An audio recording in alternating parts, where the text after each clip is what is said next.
धर्मवीर श्री छत्रपती संभाजी महाराज की जय. छत्रपती संभाजी महाराज म्हणजे निस्सीम त्याग. त्याग त्याग म्हणजे फक्त त्याग. संगमेश्वरला जेव्हा त्यांना शेवटी अटक झाली तेव्हा त्यांना चान्स होता पळून जाण्याचा. जर त्यांना पळून जायचं असतं ते पळून जाऊ शकले असते, पण त्यांनी तो मार्ग निवडला. त्यांना 13 ते 14 पेक्षा जास्तच भाषांचं ज्ञान होतं, कारण त्यांनी पोर्तुगीजांशी म्हणा, इंग्रजांशी म्हणा त्यांच्या भाषेंमध्ये व्यवहार केलेले आहे. संस्कृत भाषेमध्ये तर त्यांचा ग्रंथ आहे. छत्रपती संभाजी महाराज खरंच सेक्युलर होते की हिंदुत्ववादी? संभाजी महाराजांच्या काळातला एक शिलालेख हडकोबांचा, त्या शिलालेखावर लिहिलेलं आहे. त्याच्यामध्ये एक पूर्ण घटना ओढलेली आहे. त्या घटनेमध्ये असं म्हणण्यात आलेलं आहे की आता तर हिंदू राज्य झाले.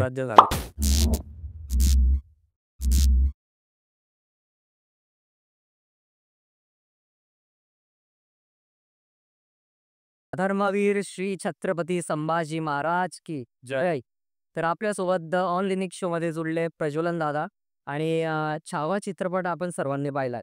छावा चित्रपटामध्ये 2-2.5 तासात एवढ्या मोठ्या माणसाची कारकिर्दी मांडता येणार ते छत्रपती संभाजी महाराज कोण होते? बेसिक पासूनच सांगतो की छत्रपती संभाजी महाराज म्हणजे छत्रपती शिवाजी महाराजांचे थोरले सुपुत्र आणि छत्रपती राजाराम महाराजांचे मोठे भाऊ.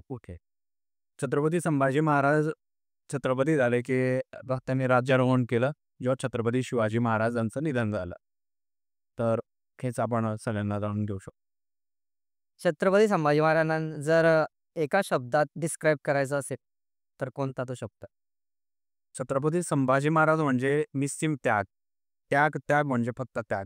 कारण त्यांनी संपूर्ण जीवन बरीचका संघर्ष केलेला आहे स्वकीयांविरुद्ध, परक्यांविरुद्ध, पण तरी त्यांनी डगमगले नाहीत. ते संगमेश्वरला जेव्हा त्यांना शेवटी अटक झाली तेव्हा त्यांना चान्स होता पळून जाण्याचा.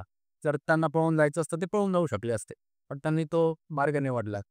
शेवटी सुद्धा ते तडजोड करून औरंगजेबाची मनसबदारी स्वीकारून म्हणा किंवा धर्मांतर करून ते पळू शकले असते किंवा त्यांनी आपला जीव वाचवू शकला असता, पण त्यांनी तसं केलं नाही. कारण त्यांना धर्मनिष्ठा आणि स्वराज्यनिष्ठा आणि देशनिष्ठा महत्वाची होती. तर त्याग छत्रपती संभाजी महाराजांच्या बायोग्राफीला उत्तम बिरूप ठरेल. कारण 13व्या वर्षात संस्कृत ग्रंथ लिहिणारे, बुद्धभूषण ग्रंथ लिहिणारे किती भाषांचं त्यांना ज्ञान होतं?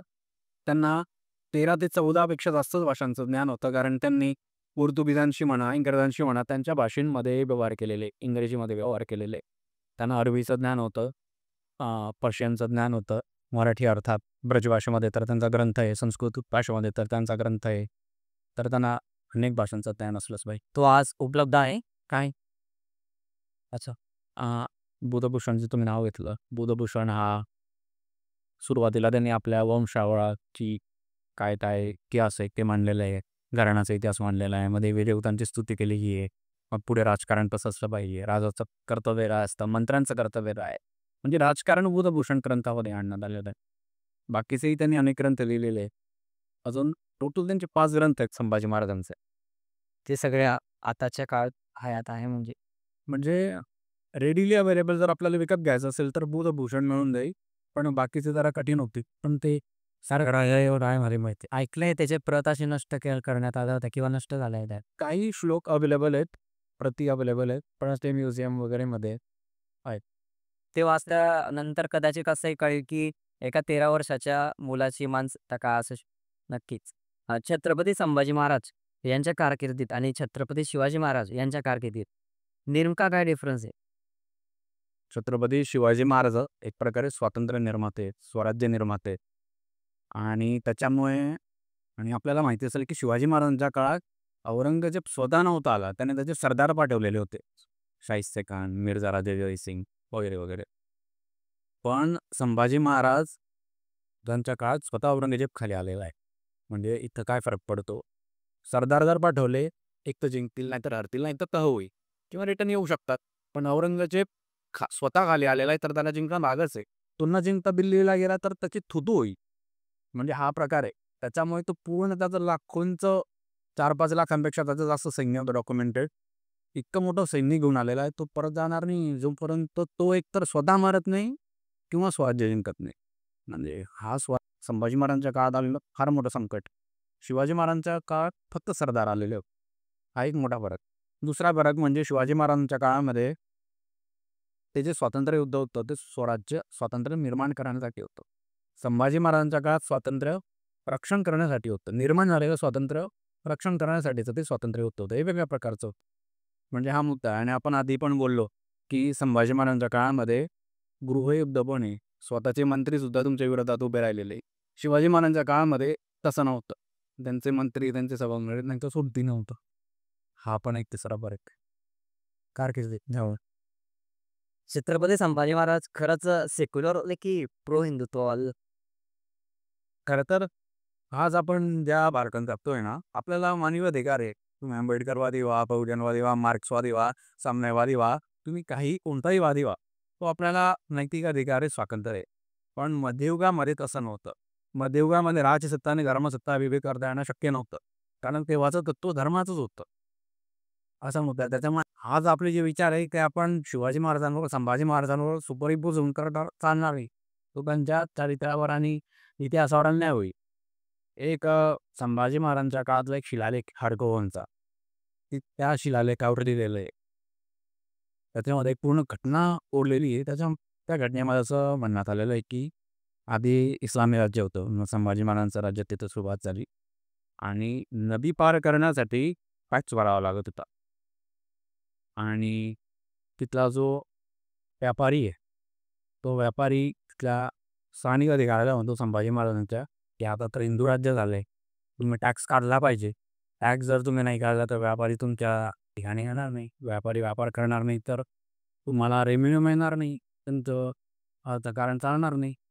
तर आता हिंदू राज्य झालेलं आहे, तुम्ही तो टॅक्स काढा बोटीवरचा, नदी ओलांडण्यासाठी जो लागतोय.